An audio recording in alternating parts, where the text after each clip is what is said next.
Hello दोस्तों, जय श्री कृष्णा, राधे राधे। मैं हूँ आपकी श्रद्धा देवी। स्वागत करती हूँ आप सभी का अपने यूट्यूब चैनल पर। तो दोस्तों, आज मैं लेकर आई हूँ देशभक्ति कजरी गीत। आइए सुनिए, कैसा लगा कमेंट में ज़रूर बताइएगा। ये तिरंगा हमारे हिंद के निशान बा, भारत के शान बा। ये तिरंगा हमारे हिंद के निशान बा, भारत के शान बना। तीन कलर तीन रंग, ऊपर केसरी बरंग। तीन कलर तीन रंग, ऊपर केसरी बरंग। ऊपर केसरी बरंग, ऊपर केसरी बरंग। ई केसरिया रंग जंग के लान बा, भारत के शान बना। ई केसरिया रंग जंग के लान बा, भारत के शान बना। ई तिरंगा हमरे हिंद के निशान बा, भारत के शान बना। ये तिरंगा हमारे हिंद के निशान बा, भारत के शान बना।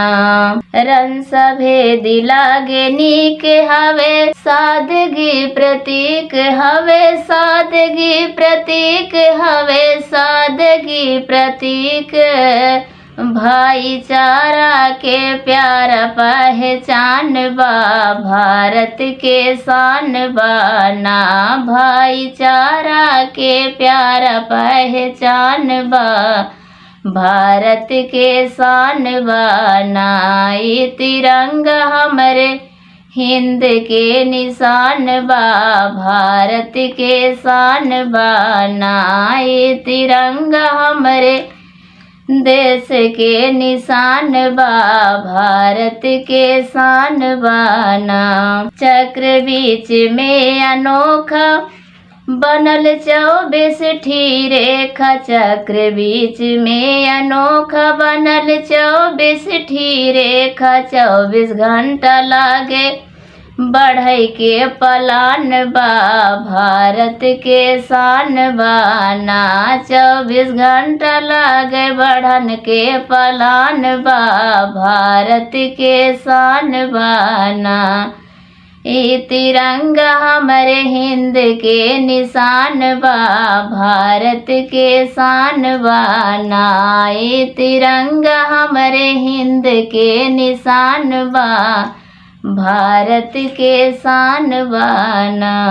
रंग हरा पहचान, हरा भरा हिंदुस्तान। रंग हरा का पहचान, हरा भरा हिंदुस्तान। जहाँ गेंदा गुलाब के बगान बा, भारत के शान बना।